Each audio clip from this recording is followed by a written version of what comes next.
Let me give you the background of this story. Most scholars put it like this. King Solomon goes with his retinue to Mount Lebanon, where there are many of his vineyards, and he happens to see a beautiful young vineyard worker. But she's very shy and she flees away.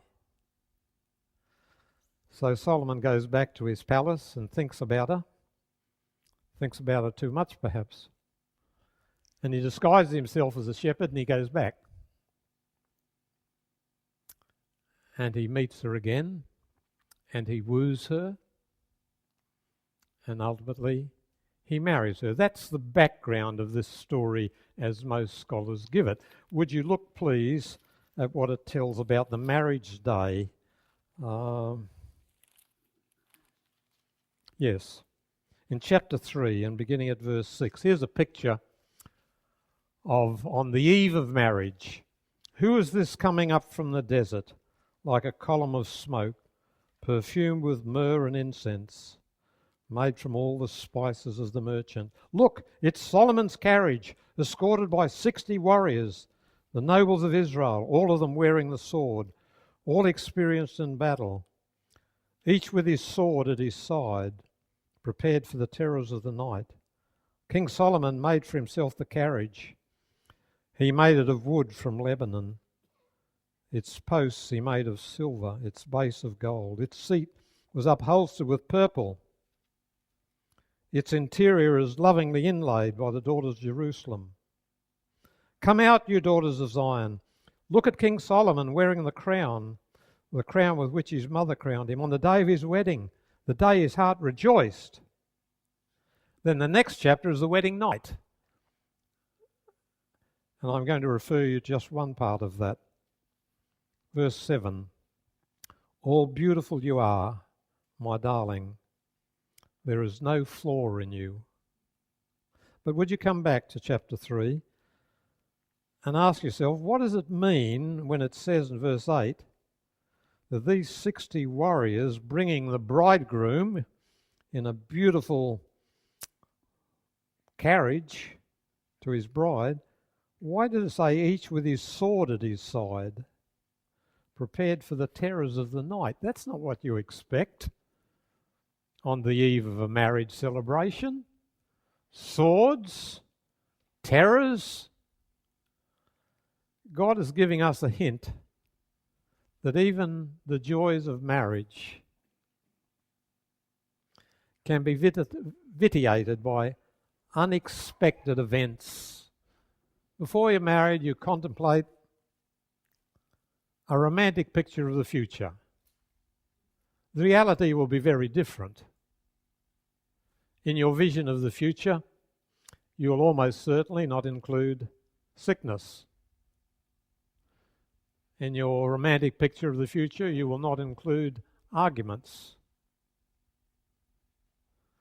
In your romantic picture of the future, you will forget that when children come, they will give you your greatest moments of joy, but also your greatest moments of sorrow. You don't think about that beforehand. So here is a little hint where we see that these men that are accompanying the bridegroom have got their swords on. That mentions the terrors of the night. Life is discipline. It's not a playground. It's a schoolroom. It's full of trials and difficulties, and the best marriage has lots of them.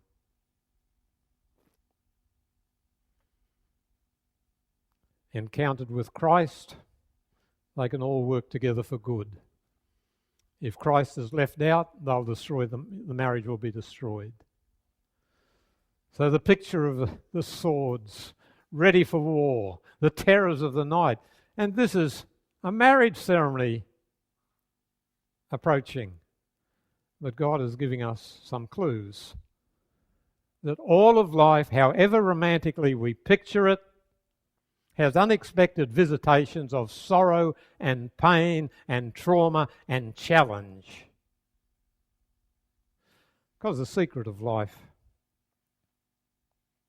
is to be moment by moment dependent on Christ. Nothing else will do. Nothing else will do. We're not smart enough to deal with life. You think of all the car accidents. I hear them recorded when I listen to the news about 5 in the morning. Part of the news is usually about car accidents. In most cases,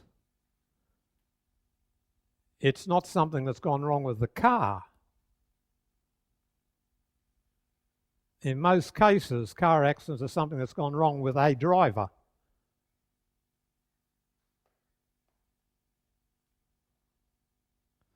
If you drive long enough and often enough, it's almost certain you'll be involved in an accident. I've been in at least 3 that could have killed me. So we're not smart enough, we're not capable enough to guarantee a life of ease, freedom, joy, and health. There's too many things we can't provide for. Jill and I have 2 boys and a daughter, and one of our boys had a car accident, affected his head. And ever since that time, his behaviour has been very unusual, to say the least. He wasn't doing anything wrong, just driving off to high school, if I remember rightly. And the sun shone in his eyes, and there was a bus in front. And he hit the bus, and he's thrown out, and he's lying on the lawn. And he's never been the same boy since, it seems to us. Nobody is capable of providing for an untroubled future. Our only hope grows out of a moment by moment dependence upon Christ.